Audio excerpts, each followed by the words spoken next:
할렐루야. 사사들의 활동, 이번엔 다섯째 기드온에 대해서 말씀을 드립니다. 기드온의 뜻은 나무를 베는 자, 벌목꾼, 용사입니다.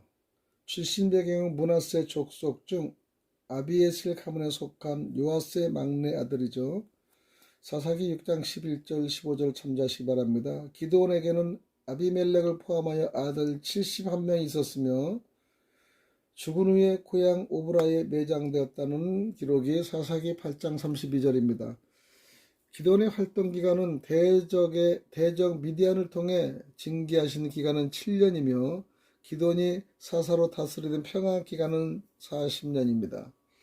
하나님은 드보라가 사사로 다스린 지 40년 동안 태평세월을 주셨습니다. 사사기 5장 31절 하반절인데요. 그러나 이스라엘 자손이 또다시 여호와의 목전에 악을 행함으로 여호와께서 7년 동안 미디안의 손에 붙이십니다. 이때 모든 백성은 불안한 생활을 하였죠. 저들은 장막에 안연히 거하지 못하고 구멍과 굴과 산성을 만들어 그곳에 피하여 살았습니다. 사사기 6장 2절입니다. 파종한 씨가 자랄 때쯤이면 미디안 사람, 아말렉 사람, 동방 사람이 치러 올라와서 식물을 다 남겨두지 않고 가축 때까지 모두 약탈해 갑니다. 사사기 6장 3절 5절입니다. 이러한 상태가 7년 동안 계속되었으니 이스라엘의 미약함은 크게 달랬고 그 부르심이 하늘에 사무친 것이 사사기 6장 7절입니다. 이에 하나님께서는 한 선지자를 보내어 그들이 당하는 고통의 원인을 날카롭게 지적하고 회개를 촉구합니다. 이러한 미디안의 앞제에서 이스라엘을 구원한 사사가 바로 기드온입니다. 기드온은 나무를 베는 자, 용사라는 뜻으로 자르다, 나무를 베어 넘어뜨리라는 뜻의 가다에서 유래되었다는 것이죠. 첫 번째 기드온은 큰 용사로 부르심을 받았는데요. 기드온은 미디안 사람들의 눈을 피하여 포도주 틀에서 몰래 밀타작을 하고 있을 때 부름을 받았습니다. 사사기 6장 11절이죠. 원래 밀타작은 통풍이 잘 되는 넓은 타작마당에서 하는 법인데 집안에 있는 포도주 틀에서 한 것은 미디안의 약탈로 곡식을 빼앗기지 않게 위해서였겠죠. 자신과 민족의 암담한 현실 속에서 불안한 마음으로 타작하고 있을 때 여호와의 사자가 기드온을 찾아서 큰 용사여 여호와께서 너와 함께 계시도다라고 말씀하십니다. 사사기 6장 12절이죠. 기드온은 미디안 사람을 두려하여 밀타작을 포도주 틀에서 했던 나약하고 소심한 사람이었습니다.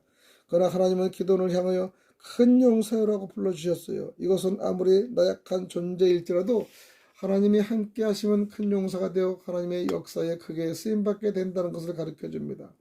하나님의 말씀을 들은 기드온은 나의 주여 여호와께서 우리에게 함께 계시면 어찌하여 이 모든 일이 우리에게 미치나이까. 또 우리 열조가 일찍 우리에게 이르기를 여호와께서 우리를 애굽에서 나오게 하신 것이 아니냐 한 그 모든 이적이 어디 있나이까. 이제 여호와께서 우리를 버리사 미디안의 손에 붙이셨나이다 라고 사사기 6장 13절에 고백합니다. 기드온은 이스라엘에게 닥친 민족적 환란이 그들의 불순종과 불신 때문이었음에도 모든 환란의 원인이 하나님께서 이스라엘과 함께 하겠다는 약속을 지키지 않았기 때문이라고 원망한 것입니다. 그러나 여호와의 사자는 하나님의 말씀에 항변하는 기드온을 돌아보며 격려하사 이스라엘을 미디안의 손에서 구원하라. 사사기 6장 14절라고 사명을 부여합니다. 이때 기드온은 내가 무엇으로 이스라엘 구원하니까 보소서 나의 집은 므낫세 중에 극히 약하고 나는 내 아비 집에서 제일 작은 자니이다 라고 대답합니다. 하나님의 자신의 연약함을 알고 있는 기드온에게 내가 반드시 너와 함께하리니 내가 미디안 사람 치기를 한 사람을 치듯 하리라 라고 말씀 사사기 6장 16절에 하는 거죠. 이에 기드온은 말씀하신 이가 주 되시는 표징을 보여달라고 요청하면서 제물을 바치겠다고 말합니다. 기드온이 하나님의 사자의 명령대로 제물 위에 북을 쏘더니 여호와의 사자가 지팡이 끝을 고기와 무교전병에 대자 불이 반석에서 나와 제물을 다 살랐습니다. 이 기드온은 자기에게 나타났던 분이 여호와의 사자임을 믿고 그곳에 단을 쌓고 그 이름을 여호와 샬롬, 그것은 즉 여호와는 평강이라고 불렀습니다. 사사기 6장 19절에 24절이죠. 기드온이 하나님을 원망하고 또 말씀을 온전히 믿지 못해 표징을 요구했음에도 불구하고 하나님은 그를 끝까지 붙잡아 주시고 큰 용사로 만드셨다는 것입니다. 두 번째, 기드온은 종교개혁을 탄핵합니다. 기드온은 사사로 부름 받은 그날에 하나님 명령에 순종하여 종 10명을 데리고 가서 발의 난을 헐고 이스라엘 상을 찍었습니다. 이 사실을 알게 된 성읍 사람들의 기드온을 죽이려 하자 사사기 6장 28절 30절이죠. 기드온의 아버지 요아스가 바알의 무능함을 신랄하게 비판하면서 그것을 섬기는 자는 살아계신 하나님의 징벌을 받을 것을 담대히 말합니다. 그리고 그는 아들 기드온을 여룻바알, 바알과 다툼이라 새로 이름을 집니다. 여룻바알이요, 바알과 다투다. 그리고 사람들의 후에 바알을 빼고 벳셋을 넣어 기드온을 여룻벳셋, 수치와 더불어 이김이라고 불렀습니다. 사무엘하 11장 21절이죠. 얼마 후 미디안이 이스라엘에 대해 공격 태세를 갖추자 기드온에게 하나님의 신이 강림하였고 그는 미디안과 전쟁을 하기 위하여 나팔을 불며 백성을 모으는 것을 봅니다. 그리고 하나님께 표징을 요청합니다. 하나님은 기드온의 요청대로 이스라엘 양털에만 있고 사면 땅은 마르는 표징과 양털만 마르고 사면 땅에는 이스라엘에 있는 표징을 모두 보여주셨어요. 하나님은 이스라엘을 구원하시려고 의심 많은 기도를 끝까지 용납하고 참으시면서 하나님의 크신 사랑을 나타내셨던 것입니다. 사사기 6장 36절 40절 이 말씀을 참조하시기 바랍니다. 세 번째, 기드온은 300명의 용사를 선발했어요. 가장 기드온 그러면 300명을 우리가 떠오르죠. 기드온이 미디안과 전쟁을 시작하려고 하자 32,000명의 군사들이 모여듭니다. 14만 5천 명의 미디안 군대에 비하면 엄청난 열세이죠. 그런데 하나님은 너를 쫓는 백성이 너무 많은 즉 백성의 수를 줄이라고 강력히 명령하십니다. 그렇게 하지 않으면 미디안 사람을 너희 손에 붙이지 않겠다고 선언합니다. 그 이유는 이스라엘이 하나님을 것으로 자긍하기를 내 손이 나를 구원하였다라고 착각할 수 있기 때문이죠. 하루쌤 곁에 진을 치고 기드온을 따르던 32,000명은 모두 미디안과 전쟁을 위해 자발적으로 모인 무리였는데 하나님은 31,700명을 장마로 돌려보내고 300명만 남기셨습니다. 하나님이 300만 남기시는 과정은 두 단계로 진행됐습니다. 먼저 두려워 떠는 자를 돌려보내러 갑니다. 하나님은 누구든지 두려워서 떠는 자이든 길리앗산에서 떠나 돌아가라. 사사기 1장 3절에 명령합니다. 그 이유는 두려워하는 사람 때문에 다른 형제의 마음도 그와 같이 두려워 떨 것을 보셨기 때문이죠. 신명기 20장 8절이죠. 하나님 모세를 통하여 여호와의 군대 부름받은 이스라엘이 갖춰야 할 몇 가지 규례를 언급하실 때 두려워서 마음에 겁내는 자가 있느냐 그는 집으로 돌아갈지어다. 신명기 20장 8절에 규정하죠. 이에 32,000명 가운데 22,000명이 돌아가고 1만 명만 남았습니다. 사사기 7장 2절 3절입니다. 다음으로는 무릎을 꿇고 물을 마시는 자를 돌려보내러 갑니다. 남아있는 1만 명의 군사를 물가로 데리고 가서 물을 마시게 하자 절대 다수인 9,700명의 무릎을 꿇고 물을 허겁지겁 마십니다. 여기 꿇고라는 단어는 히브리어로 카라로 이것은 단순히 무릎만 꿇는 것이 아니라 무릎을 꿇어 땅에 엎드리는 것을 가리키는 것이죠. 9,700명 무릎을 꿇고 허리와 고개까지 구부리고 그 손은 바닥에 댄 채 얼굴을 물에 쳐박고 정신없이 물을 마신 것입니다. 이들에게는 언제 전투가 벌어질지 모르는 일측즉발의 상황에서도 깨어 적을 경계하는 제사가 전혀 없었던 것이죠. 그러나 300명은 물을 손으로 움켜 입에 대고 주의를 경계하며 개에 핥은 것 같이 그의 혀로 물을 핥아 먹습니다. 하나님은 9,700명을 300명의 32배를 집으로 돌려보내고 전투 태세를 갖춘 사방을 살피며 개처럼 그 혀로 물을 핥아먹는 300명만 남도록 하시는 것이 사사기 7장 4절 8절이죠. 이 확정된 300명은 하나님의 부르심에 전신전력하여 오직 사명완수에 깨어있는 자들입니다. 누가복음 21장 36절입니다. 깨어있지 못하는 자, 사명을 이루는 일에 충성하지 않는 자는 결코 하나님의 권사로 쓰임받을 수 없다는 것이죠. 네 번째 기도는 나팔과 횃불로 승리합니다. 300명을 뽑으신 그날 밤 하나님은 기드온에게 일어나 내려가서 적전을 치라. 사사기 7장 9절에 명령합니다. 그러나 하나님은 기드온의 마음속에 있는 두려움을 보셨습니다. 왜냐하면 기드온과 300명의 보잘것없는 숫자에 비해 미디안 사람과 아말렉 사람, 동방의 모든 사람은 메뚜기의 정담 같고 또 악대의 무수함이 해변의 모래같이 많았기 때문이죠. 그래서 결정적인 확신을 주시기 위해 부하부라를 데리고 전진에 내려가서 그들이 하는 말을 들으라고 합니다. 전진에서 하는 말을 듣는 순간 너희 손이 강해지고 능히 적군을 칠 수 있게 된다고 말씀을 사사기 10장 11절에 말씀합니다. 기드온은 하나님의 명령대로 부하 불화를 데리고 정탐하러 적진에 들어갑니다. 이때 한 적병이 자기가 꾼 꿈에 대해 보리떡 한 덩어리가 미디안 진으로 굴러들어서 한 장막에 이르러 그것을 쳐서 엎드러뜨리니 곧 쓰러지리라고 말합니다. 사사기 7장 13절이죠. 그 꿈을 들은 다른 병사는 그 꿈에 대해 이는 다른 것이 아니라 이스라엘 사람 요아스의 아들 기드온의 칼날이라 하나님의 미디안과 그 모든 군대를 그의 손에 붙이셨느니라. 사사기 7장 14절에 이런 꿈을 해몽합니다. 기드온은 미디안 병사의 꿈과 그 해몽을 듣고 하나님께 경배하고 이스라엘 진정으로 돌아 일어나라 여호와께서 미디안 군대를 너희 손에 붙이셨느니라 라며 승리를 확신합니다. 전진의 병사의 꿈에 나온 보리떡 한 덩어리는 범민계층이 먹던 음식으로 바로 미천하고 연약한 기드온을 가리키며 한 장막은 미디안 전체의 장막을 하나로 표현한 것이죠. 하나님은 연약한 기드온은 하나님의 칼로 사용함으로 미디안 전체 군대를 완전히 격퇴될 것을 미리 보여주신 것이죠. 이경초 즉 밤 10시에서 11시 사이에 기드온과 100명의 진가에 이르러 본즉 미디안의 진의 보초가 교대할 땜을 보고 즉시 나팔을 불고 항아리를 부숴버렸습니다. 바로 뒤이어 나머지 군사들도 일제히 기드온의 행동을 그대로 따라서 나팔을 불며 항아리를 부수면서 여호와의 기드온이 칼이여 라고 외칩니다. 100명씩 세대를 이룬 300용사는 적진을 빙둘러 원을 이루며 에워싼 채로 포위망을 좁히지 않고 각기 당치 서서 전혀 요지부동의 자세로 계속하여 나팔을 불며 횃불을 들고 함성을 지릅니다. 300개의 나팔 소리가 모래산 앞 골짜기를 찌렁찌렁 울리고 300개의 항아리가 부서지는 소리와 함께 300개의 횃불이 전 사방을 대낮처럼 밝히며 타오릅니다.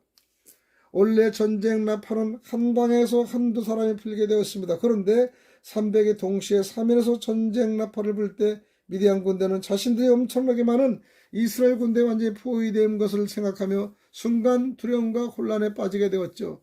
이것을 사사기 10장 22절에서 온 적군이 다름질하고 부르짖으며 도망하였는데 라고 말씀하고 있습니다. 적군은 놀라 아우성치며 호둥지둥 달아나기 시작합니다. 그리고 미디안 군사들은 혼비백산의 동묵끼리 칼날로 서로 치면서 자멸하고 말았던 것이죠. 현대인의 성경에서는 여호와께서 그들을 혼란 가운데 빠뜨려 자기들끼리 서로 치게 하셨다라고 표현하고 있습니다. 실로 하나님이 말씀하신 그대로 온전히 순종한 결과 하나님의 친히 적진 가운데 심판의 칼을 두셔 그들을 모두 진멸하신 것이죠. 적군은 혼비백산하여 도망가 스레라 즉 사르라로 추정된 이 베시다에 이르고 답밭에서 가까운 아벨 부울라의 경계에 이릅니다.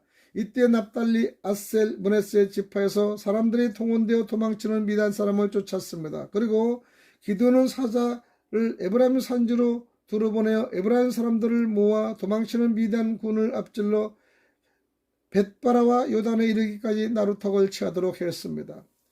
에브라임 사람들은 미디안의 방백 오렙 바위에서 죽이고 스앱을 포도주 틀에 죽여 그 머리를 기드온에게 가지고 왔습니다. 기드온과 300용사는 미디안의 두 왕 세바와 살문나를 잡기 위해서 끝까지 지백에 추격하며 요단을 건넜습니다. 미디안 군대 13만 5천은 혼란에 빠져 자기들끼리 서로 칼로 찔러 죽이며 기드온 300명이 쫓겨 도망가다가 칼든 자 12만 명이 다 죽임을 당하고 겨우 살아남은 패잔병 15,000명만 갑골에서 세바와 살문나 두 왕과 함께 있었습니다. 사사기 8절 21절에 보면 패잔병 15,000명은 안연히 있는 중이라고 말씀하고 있었고 안연이라는 말은 히브리어 베타흐 안전하게라는 뜻입니다. 그러므로 15,000명은 기드온과 300용사가 설마 이렇게 먼 곳 230km까지 쫓아오겠냐고 안심하여 방비를 제대로 하지 않고 있었던 것이죠. 기드온은 패잔병 15,000명을 계속 공격하여 세바와 살문나 두 왕을 사로잡고 300명의 50배인 15,000명의 온 군대를 파합니다. 이것은 실로 내가 반드시 너와 함께하리니 내가 미디안 사람 치기를 한 사람 치듯 하리라는 말씀이 그대로 성취된 것입니다. 오랜 후에 시편 기자는 이때의 기적적인 승리를 추억하여 기도합니다. 시편 83절의 3편의 9절에 11절까지죠. 객관적으로 볼 때 300명의 군사로 미디안 12,000명을 죽이고 나머지 패자명 15,000명까지 파하고 승리한다는 것은 불가능한 일이었습니다. 기드온과 300용사의 승리의 비결은 그럼 무엇일까요? 첫 번째, 하나님을 온전히 의지하였기 때문입니다. 300명이 13만 5천 명, 정말은 300명에 450배가 되는 이 어마어마한 군사들과 싸워 승리했다는 것은 도저히 불가능한 일이 아닙니까? 그러나 최신식 무기로 중무장한 것도 아니고 오직 빈 항아리 그리고 나팔과 핵불밤으로 승리한다는 것은 더더욱 불가능한 일이죠. 그런데도 기드온과 300명의 용사가 승리한 것은 온전히 하나님을 의지했기 때문입니다. 하나님을 의지한다는 것은 구체적으로 하나님이 세우시고 사용하시는 하나님의 사람을 따른다는 것이죠. 하나님은 미디안과의 전쟁에서 기드온을 통해서 일하셨기 때문에 기드온이 명령한 대로 순종하는 것이고 승리의 비결이었습니다. 여호와를 위하여, 여호와를 위하라, 기드온을 위하라, 여호와여 기드온의 칼이라는 표현은 하나님의 사람 기드온을 통해 일하심을 의미합니다. 남유다의 여호사밧 왕도 모압과 암논, 세일산 거민이 연합하여 공격할 때 너희는 너희 하나님 여호와를 신뢰하라. 그러면 경계에 서리라. 그 선지자를 신뢰하라. 그러면 형통하리라고 선포하고 하나님의 역사가 큰 승리를 거둔 것을 역대하 20장 10절에 우리가 볼 수 있습니다. 두 번째는 300명 용사의 일치된 순종이 있었기 때문이죠. 기드온은 300명 용사를 세 부대로 나눈 후에 좌쇠는 횃불을 항아리 안에 감춰들고 우쇠는 나팔을 가지도록 했습니다. 이어서 기드온은 특별히 나만 보고 나의 하는 대로 하라고 두 번이나 강조합니다. 300명 중에 단 한 사람도 순종하지 않고 제멋대로 행동할 경우 실패할 수밖에 없기 때문이죠. 300명의 전원이 기드온을 따라 한 덩어리와 같이 움직이는 행동의 통일, 그것이 곧 승리의 비결이었습니다. 그들이 깨트렸던 항아리와 그 속에 감춰진 횃불은 깨지기 쉬운 항아리 같은 연약한 인간을 통하여 하나님의 힘이 크신 영광이 나타남을 보여줍니다. 항아리가 깨어지듯 우리 개개인의 자가 깨어지고 하나님의 방법으로 진행할 때 모든 일에 예수 그리스도의 강한 능력이 나타나며 승리하게 될 것입니다. 우리는 기드온의 이 순한 이 300명의 용사는요 정말로 대단한 겁니다. 하나님의 용사들입니다. 다섯 번째는 기드온의 300 용사는 피곤하나 끝까지 따르며 사명을 완수했다는 것이죠. 미디안과의 전쟁은 밤이경초 밤 10시 11시에 시작되었는데 기드온과 300 용사는 모래산 앞골짜기에서부터 도망치는 적군을 따라 스레라의 벳시다에 이르고 또 답밭에 가까운 아벨무훌라의 경계에 이릅니다. 기드온이 노바와 욕부와 동편 장막의 거한 자의 길로 올라가서 적군을 칩니다. 모래산부터 숲곡과 분우회를 지나 역부하까지는 약 80km나 되는데 다시 역부하에서 갈골까지는 150km입니다. 처음 전쟁이 시작된 모래산에서 미디안의 왕 두세바와 살문나가 있던 갈골에 이르기까지 약 230km를 쉬지 않고 달렸다는 것이죠. 힘들고 어려운 전투였으나 사사기 8장 4절에는 기드온과 그 쫓은 자 300명의 요단에 이르러 건너고 비록 피곤하다 따르며라고 말씀하고 있습니다. 여기 피곤하다는 히브리어로 아예프로 지친, 기운이 없는, 기진맥진한, 목마른다는 뜻이 아예프입니다. 이 단어는 자기가 가진 한계 이상으로 힘을 써서 육체가 극도로 필요한 상태를 나타내는데 기드온의 300용사는 적은 병력으로 14만 5천 명의 대병력과 맞서 싸워야 했으므로 극도로 피곤했던 것이죠. 그래서 우리는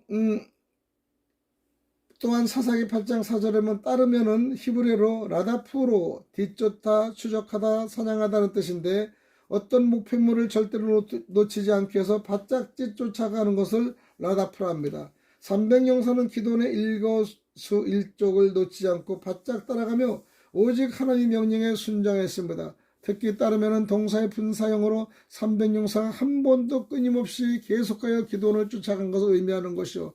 기드온은 피곤한 300용사를 나의 종자, 즉 말하면 도보로 걷는 자라고 부릅니다. 이들은 장거리를 계속 걸었기 때문에 무척 피곤했죠.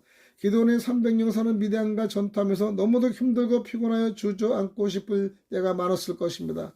중과 부족이라 이 정도는 되어있지라는 생각으로 중간에 포기하고 싶을 때도 있었을 것이죠. 때로는 기드온이 자신들에게 너무 많은 것을 요구한다고 생각하기도 했을 것입니다. 그러나 300용사는 끝까지 계속하여 기드온을 따라갑니다. 그들은 쓰러질 듯 하면서도 있는 힘을 다해 다시 일어나 적을 향하여 달려갑니다. 지쳐 쓰러져가는 동료가 있을 때는 그를 부축하며 이 사람을 힘내라고 용기를 북돋우며 함께 전진했을 것입니다. 마침내 그들은 미디안의 언군대 14만 5천 명을 완전히 진멸하고 구국의 사명을 완수합니다. 무엇보다 그들의 피곤을 가중시킨 것은 자신의 공격과 지혜를 내세운 에브라임 지파의 시기와 다툼이었죠. 에브라임 지파는 미디안의 전투에 처음부터 자신들을 참가시키지 않은 것에 강한 불만을 나타냈습니다. 이때 기도는 에브라임의 끝몰 포도가 아비에셀의 민물 포도보다 낫지 아니하냐. 사사기 8장 2절에 말했습니다. 여기 끝물 포도는 포도 수확이 모두 끝난 다음에 남아있는 것을 주워 모으는 하품의 포도이며 만물 포도는 7월경 첫 포도 수확에 따른 상품의 포도입니다. 아비에셀은 기드온이 속한 므낫세 지파 한 족속의 이름입니다. 원래는 만물 포도가 끝물 포도보다 좋은 것인데 에브라임 포도는 워낙 좋아서 그 끝물 포도가 기드온이 속한 아비에셀의 만물 포도보다 더 좋다고 말해준 것이죠. 이것은 전쟁 초기부터 싸운 기드온 집안이 올린 전가보다 전쟁이 끝나갈 무렵에 싸운 에브라임 지파가 올린 전가가 크다는 뜻으로 에브라임 지파를 아주 높게 높여준 것입니다. 이렇게 기도는 겸손하고 성숙한 신앙의 자세로 에브라임 지파의 공로를 높이 평가해주므로 그들의 욕구 불만을 잠재고 지파 간의 분쟁을 해소합니다.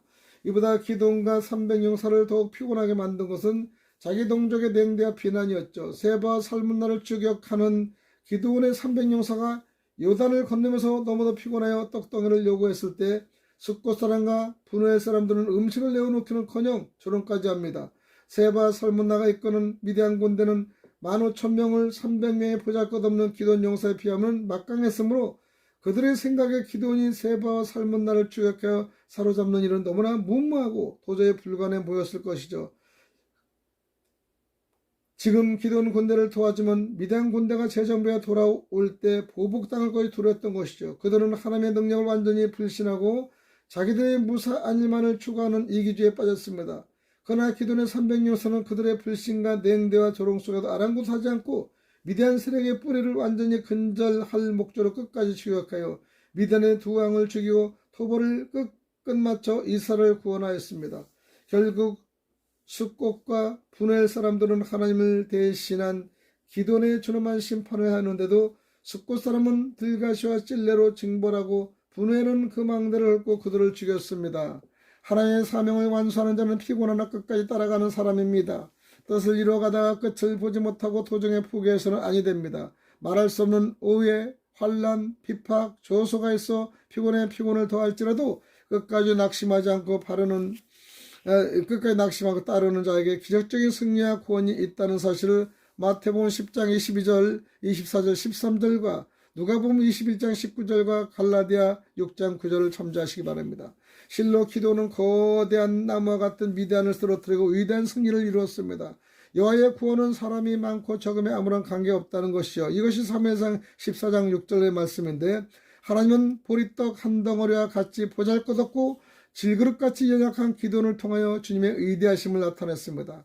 하나님이 기도원의 연약한 손을 강하게 하여 주신 결과 그의 용사는 수적으로 450배나 되는 미대한 대적을 한 사람 치듯 진멸하고 승리한 것이죠. 하나님이 역사하신 결과 그 작은 자가 천을 이루었고 그 약한 자가 강국을 이룬 것입니다. 이사야 60장의 22절이죠. 우리는 신앙생활에서 자신이 처한 환경을 바라보며 마음이 위축되고 한없이 약해질 때가 있습니다. 그러나 연약한 자에게 더욱 힘을 공급하시는 하나님을 바라보고 결국 낙방해서는 안 되는 것입니다. 오늘도 사명 수행을 위해 믿고 일하는 저희들을 굳세게 하시고 주의 오른손이 붙들고 도와줍니다. 오직 하나님을 온전히 의지함으로 모든 의심과 두려움을 떨쳐버리고 피곤하지만 끝까지 전진하시길 바랍니다. 아무리 거대한 나무 같은 대적들을 만날지라도 여호와의 칼로 베어버림으로써 우리 삶 속에 성전의 기쁨이 충만하기를 간절히 기도드립니다. 기도의 5번째 여기까지 마치겠습니다. 샬롬. 좋아요 구독 눌러주시고 방송에 도움을 주셨으면 감사히 열심히 하겠습니다. 할렐루야.